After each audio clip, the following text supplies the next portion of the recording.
You will never be able to sell your way to wealth and grow your sales unless you believe these 5 things. These are 5 things that are stopping you right now as a Christ-centered female entrepreneur from growing your sales. Hello, I'm Althea McIntyre. Welcome back to Althea TV, or welcome to Althea TV. Today I'm going to share with you 5 things that you absolutely must not only know, but believe to grow your sales. And it's very interesting. It doesn't matter where you are in your business. You can be comfortable speaking in front of crowds of 1,000. You can be having Instagram followers of 50,000, 60,000, 100,000, and yet still struggle with selling because you don't believe these 5 things. And so we're going to get to the bottom of it today. And I want you to make sure to let me know in the comment which of the 5 you are going to embrace and not only know, but believe. And when I say believe, I'm talking believe in your soul. I'm talking believe in a way that no matter what anyone says or any system says to you that tries to doubt your belief, it is impossible because you know it to be true to yourself and for yourself. So the number one thing, and there's not a priority, I'm just sharing 5. So number 1, you cannot sell what you wouldn't buy yourself. Write that down. You cannot sell what you wouldn't buy yourself. So years ago, I would attend challenges and I wouldn't enjoy them. I would not get the benefit. If there was a 5-day challenge, I was out of there by day 3. They seemed chaotic. They seemed like they were trying to sell me something and not teach me something. And I didn't enjoy them. And I could never sell a challenge because I wouldn't buy one myself. I didn't buy into the challenge model. I didn't see the benefit. I didn't enjoy them. Like I said, I attended about 3 of them, and all of them, I was like, nah, this is not for me. I feel like you are trying to sell me something instead of trying to teach me something. I wasn't able to sell my own 5-day challenge until I bought a challenge and I participated and I invested in $3,000 in that challenge, and I was able to, just from the knowledge from that challenge, generate $8,000 worth of revenue. In that particular challenge, I saw and experienced a transformation. I didn't feel like I was being sold something. I felt and experienced new information, new insight, and that the person who was leading the challenge, who is now my coach, was really focused on helping us have a transformation. So until I was able to buy into the challenge model and experience a challenge in and of it myself, I couldn't sell one. So for you, are you trying to sell something that you don't even buy? Maybe you're trying to sell a 6-figure offer and you haven't invested, you're in a $25,000 offer yourself. You can't sell what you haven't bought because there's a part of you, whether you realize you're communicating it in one way or another on a subconscious or unconscious, even a conscious level, that doesn't even believe it. And the buyer, the prospective buyer, can feel that. So number 1 is, I can't sell what I don't already buy. And you can reverse and say, I sell what I buy. Meaning, I invest in 5-figure, make 5-figure investments in my business. I buy them for myself. I invest in my business and myself at that level so I can sell at that level.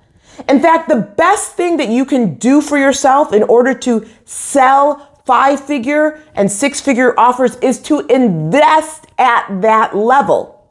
Because when you invest at that level, you understand and really believe in premium value offers. and that they work. So if you can't sell what you don't buy, whatever that is. And once you begin to buy what you're selling and really believe in what you're selling, it's so much easier to sell because you know it in your soul that the container in what you're selling, whether that is a group program, whether that is a challenge, actually works. In fact, after I participated in a 5-day challenge for the first time and it worked and I generated $8,000, I participated in a 14-day challenge with my Pilates teacher. And it was like, oh my gosh, I stretched myself further. I did more than I thought was possible by taking 2 and 3 Pilates classes per day than I thought was possible. And then I really began to see, wow, I like this challenge model. Prior to that, anytime I saw an offer in the container of a challenge, whether that was a fit, like Pilates or business development, I didn't buy it. But now that I bought it and see the benefit I can sell. So number 2, selling is serving.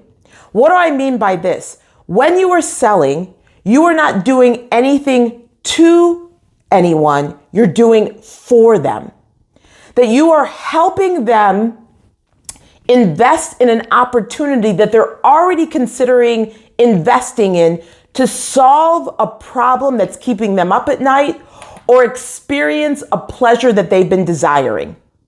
I'm thinking back to, and I know there's some controversy about this, okay? But I'm thinking back to when I traveled to Thailand for one of my best friend's birthday, and we rode elephants. And the whole time I was like, oh my gosh, I cannot believe I'm riding an elephant. Oh my gosh, I can't believe I'm riding an elephant. Now don't come for me, okay? Promise. Like, I didn't know at the time that they do things to the elephants then to drug them out. But it was an experience that I could not have experienced anywhere else. I never felt that the people who were providing this service, they were doing anything to me. They were providing me an opportunity to have an experience that I couldn't do elsewise. And that's the same for you. You need to look at what is the problem I'm helping my clients solve that they have been trying to do on their own for decades that's costing them, 10 times the amount than whatever they're investing in through my offer to get solved. With me providing a service to them and selling it, I am serving them. Selling is not a bad thing. It's a skill, and it's a skill that involves serving. So you have to really believe that I'm serving.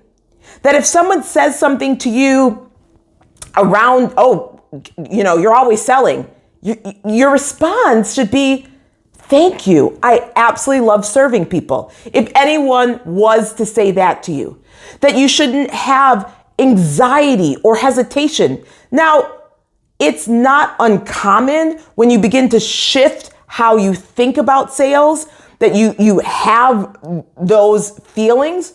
But when you really begin to believe in your soul of souls and recognize what it says in Proverbs 11 and 26, that we bless those, we pray blessings to those who sell their grain because selling is serving.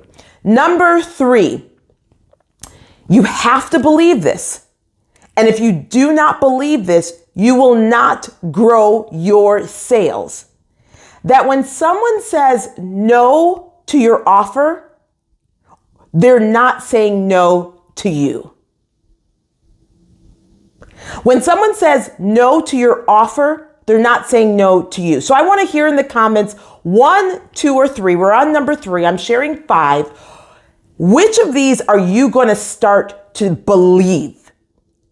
What are you going to start to believe? Because what you think and what you believe about sales determines how you sell. So when someone is saying no to your offer, either no thank you or no not right now, if you are taking that as a personal rejection, you will never grow your sales. And so what the enemy loves to do is a master manipulator. And if you start to believe that they're rejecting me, the enemy is going to fuel that lie. But the truth of the matter is they're saying no to your offer. And they can be saying no for a number of reasons. It may not be the right time. It may mean that you didn't communicate the offer in a way that they were able to see how it was solving their problem. It could be that they're solving another problem first. Bottom line, when they're saying no to your offer, they're not saying no to you. And there is statistics that show that 80% of sales happen between the 7th and 12th contact. The 7th and 12th contact. So when you understand that selling is serving, and I'm solving someone's problem or giving them a pleasure that they couldn't have otherwise, and they say no, and it's not no to me, they're not rejecting me, they're saying no to my offer on the first time I presented it, I know that, most 80% of sales happen between the 7th and 12th contact. So I got 11 more to go, or I got 6 more to go. Okay. Who is tracking with me? If you do not believe these things, and when I want to, believe, not, oh, I get it, Althea, I intellectually understand it. Because you know how we smarty pants are, right? We're like, oh, I get it. Getting is not believing and knowing. I mean, getting it and oh, I get it, I understand it, comprehending is not believing it and embodying it. Okay, number 4, you have to believe that you want to empower people to say no. What do you mean by that? I want you to help people make a decision.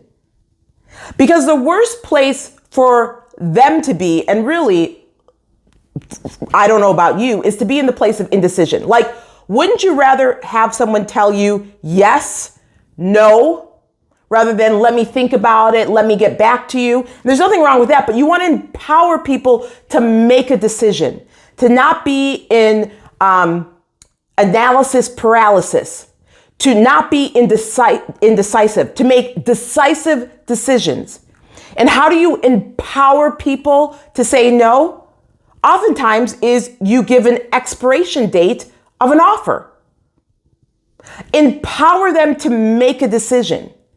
That's one way you can do it. You can empower them to make a decision and actually, empower them to say no by being bold, by being direct, by being confident of exactly who your offer is for, exactly who it's not, and the investment that's associated with it. So instead of being passive and indirect and not wanting to ruffle any feathers, empower them to make a decision, even when that decision is no, because it's going to help them and it's going to help you. It's going to help them not be indecisive and be in paralysis analysis and find someone else or find another offer that can help them. And it's going to empower you to know that I'm clear on who I'm serving, I'm clear on who I'm not serving, and I can serve more of who God has called me to serve. So I have to believe that by empowering them to say no, by being very clear, by being very confident, by being very direct in a loving way, right? That this is going to help me grow my sales. Otherwise, you will not grow your sales and sell your way to wealth. So number 1, you can't sell what you wouldn't buy. Number 2, selling is serving. Number 3 is they're not rejecting me when they say no to my offer. And number 4, I'm empowering people to say no. And number 5 is selling is kingdom. Well, I gave you one scripture already, which shows that selling is kingdom, which is really the one that I love to associate it with. That, that it starts by saying, we curse those who hoard their grain. And the grain for us is our knowledge, is our expertise, is our insights, is the mistakes that we made that those that we serve don't have to make. It's the investments we've made in our business and in ourselves. All that we bring, when we hoard that and we don't sell it, it's a curse. In Kings, I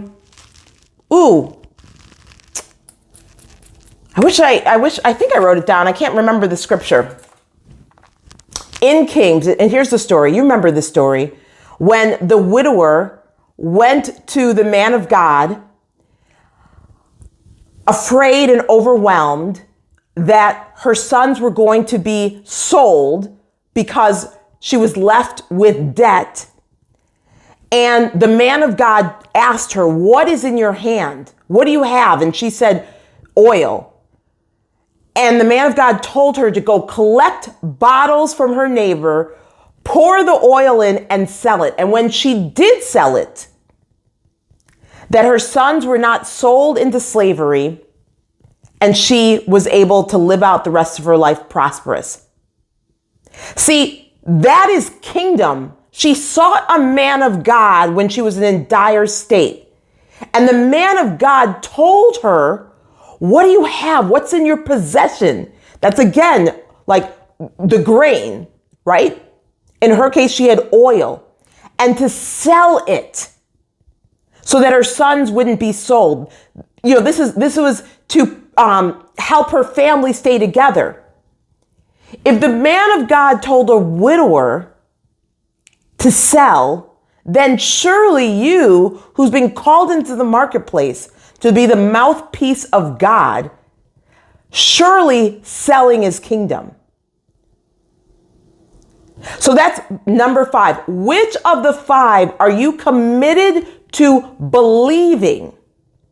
That means you have to, if you don't believe it, you've got to change your thoughts and take on the thoughts of God. These are not my thoughts. These are God's thoughts from the Bible, right?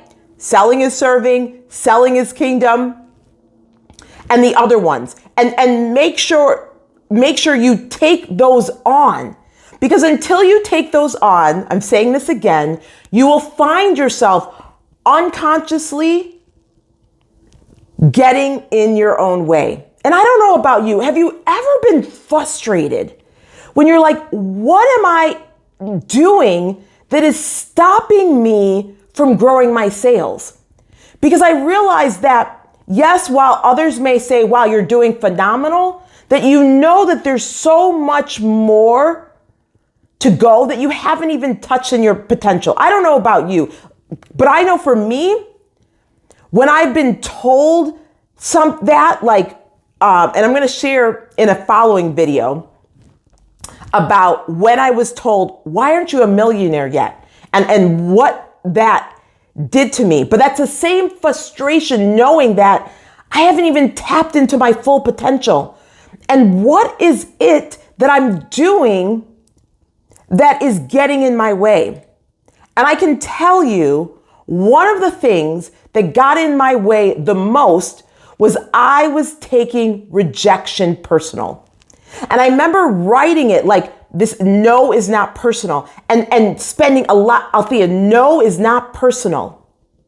And having to remind myself that yeses, that when people say yes to themselves through my offers, that those yeses live in the land of no. What am I saying? That I'm going to hear more no's before I hear a yes in some cases.